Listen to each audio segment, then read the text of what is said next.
Hoje nós vamos falar sobre a questão do medo nas crianças. Então, já nos primeiros anos de vida, é comum aparecerem os medos, né? Medo de tudo. Medo de andar sozinho pela casa, de ir ao banheiro, medo de brincar sozinho no ambiente, medo da hora de apagar a luz, de dormir sozinho.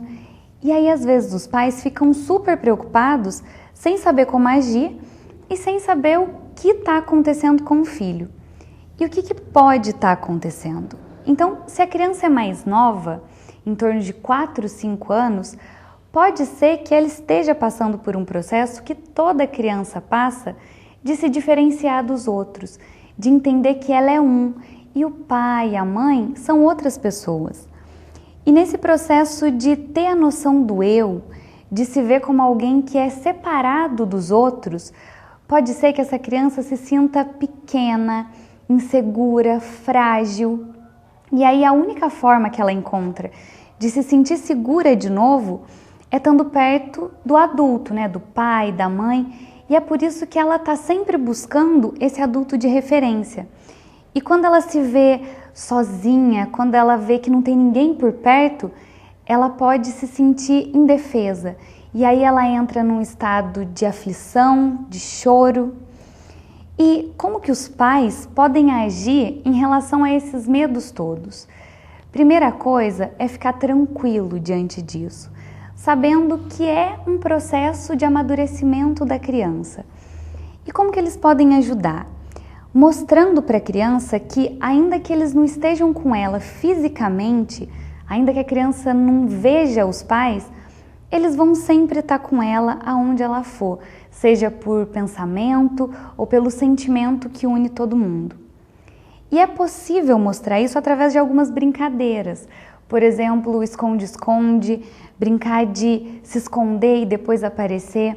Ou então aquela brincadeira que se faz com um copo descartável e barbante, e aí a criança vai em um ponto da casa, os pais em outro, e aí eles tentam se comunicar como se fosse um telefone. Também é possível com os pais deixando com a criança um objeto, algo que represente eles, uma foto, uma pedrinha, um objeto pequeno que a criança pode carregar com ela onde ela for, na escola, ou ficar com ela em casa enquanto os pais estão trabalhando. Os pais mostrando isso para a criança, aos poucos ela vai se sentindo segura de novo. E aí esses medos vão se aliviando. Agora, se a criança é mais velha, né, em torno de 6, 7 anos, e ela está apresentando esses medos, ou medo de algumas figuras, como medo de monstro, do zumbi, de vampiro, de fantasmas, pode ser que essa criança esteja em contato com algo, né, um filme, um programa de TV, um jogo de videogame que não está adequado, que não é para a idade dela. E ela não está conseguindo dar conta disso. E aí quando ela se vê sozinha, quando a mente dela está desocupada, nessa mente começam a aparecer essas figuras, esses personagens assustadores que a criança não deu conta de administrar. Por isso é super importante que os pais conversem bastante com ela para tentar entender o que está se passando nessa cabecinha, nessa mente. Porque pode ser que a criança esteja em processo de diferenciar o que é real do que é fantasia. E aí esses seres, né, o monstro, o zumbi, que para nós adultos está claro que não existe, às vezes para a criança não está tão claro assim. Por isso que é tão importante seguir sim a classificação de idade desses jogos, dos filmes e não liberar certas coisas antes da idade. E se for esse o caso, é fundamental que os pais, primeiro, cortem imediatamente essa fonte de informações, esse joguinho, esse programa de TV, e eles devem conversar com a criança, explicar que no mundo concreto esses seres não existem. Em que dimensão que eles existem? Na dimensão da fantasia, da história.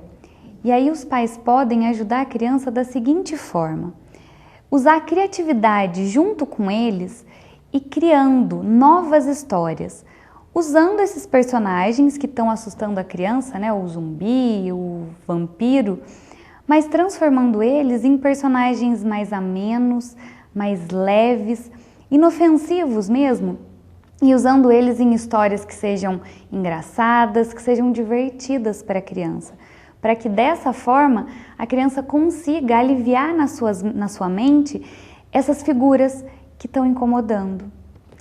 É possível que as crianças superem os seus medos, sempre com os pais junto, apoiando, ajudando nesse processo e prestando muita atenção no que as crianças estão dizendo, porque nem sempre elas dizem com palavras, às vezes com atitudes, com comportamento.